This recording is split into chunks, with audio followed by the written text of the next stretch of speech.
भागलपुर में कल दवा व्यवसायी बलराम केडिया के पुत्र रौनक केडिया की गोली मारकर के हत्या कर दी गई है। उसके बाद से शहर में काफ़ी अफरा तफरी का माहौल है। कुछ लोग हैं जो कि दवा व्यवसायी और अन्य व्यवसायों से जुड़े हुए लोग हैं। इस घटना के बाद क्या सोचते हैं और किस तरह की चीज़ें इसके जहन में चल रही है, प्रतिक्रिया लेने की कोशिश करते हैं। पहले तो ये बताइए, घटना कैसे घटी? घटना जैसे कि मेरे को जानकारी मिला कि रात में 10 सवा 10 के लमसम में इनको हॉस्पिटल ले गया है। जब हम लोग वहाँ पहुँचे तो पता चला कि बलराम बाबू के जो छोटे लड़के जिनकी मृत्यु हुई है वो दुकान बढ़ा के लगभग 10 पौने 10 के लमसम में अपने दुकान बढ़ा के घर के लिए आ रहे थे। रास्ते में वो गिरे हुए थे।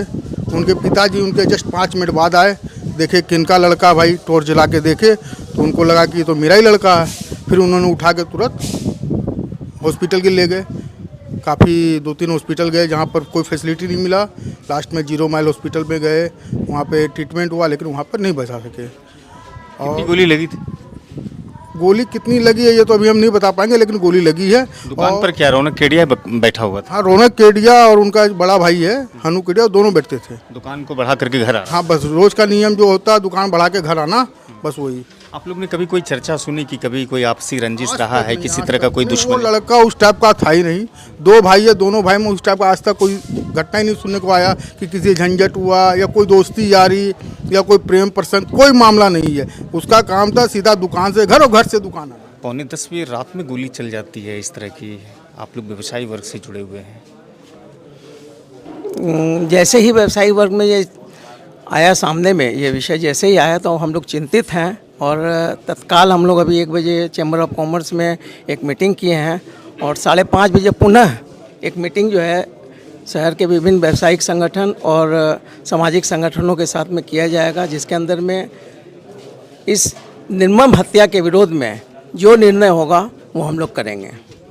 Eastern Bihar chamber of commerce हमेशा प्रशासन के साथ बैठक भी करती है, इस तरह की समस्याएं अवगत नहीं कराते हैं? हम लोग बराबर इस विषय में चर्चा करते रहे हैं कि कहाँ क्या हो रहा है। आपराधिक घटनाओं के बारे में बराबर जानकारी प्रशासन को दे रहे हैं, ऐसा नहीं कि नहीं दे रहे हैं। प्रशासन का साथ भी मिल रहा है। इनके कुछ तो ये नशा का कुछ चक्कर लगता है कि चारों बगल नशाखोरी जो है यहाँ पर फैला हुआ है, उसके कारण भी कुछ इस तरह की घटनाएं होती हैं।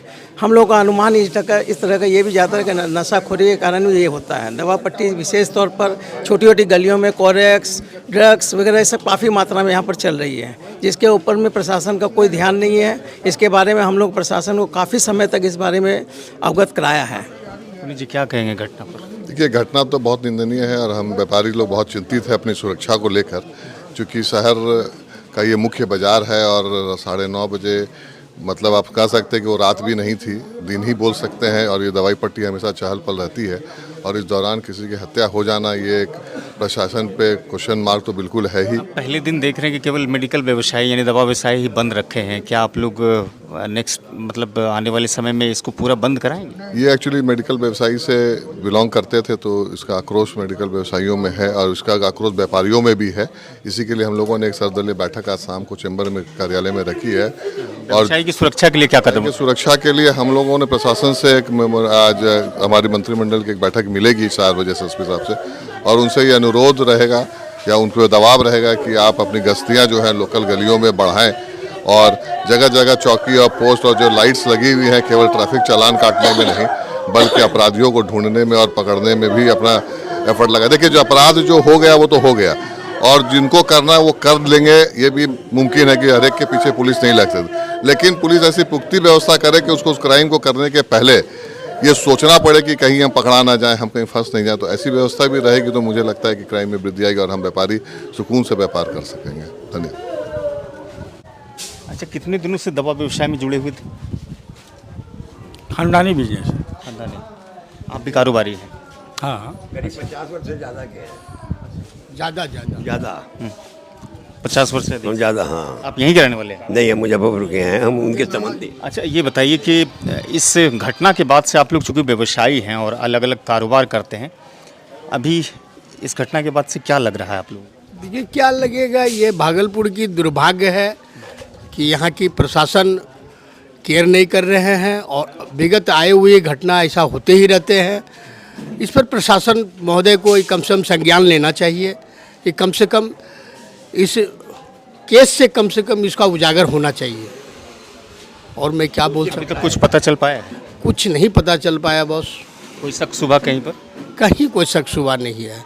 बच्चा शनि भगवान के अंदर गली के मंदिर का ये बात है, सन्नाटा रोड है, पानी पड़ रहा है, कौन किसको पता है कि कहाँ क्या हुआ कैसे हुआ। आपके नाती थे वो? जी अच्छा, नाती थे। हाँ, आपको जानकारी कैसे मिली? हम लोग को फ़ोन आया वहाँ से, फोन आया? 11:30 बजे फ़ोन आया कि ऐसे रौनक का वो वहाँ से ये फ़ोन गया कि पत्थर से टकराया है हुआ।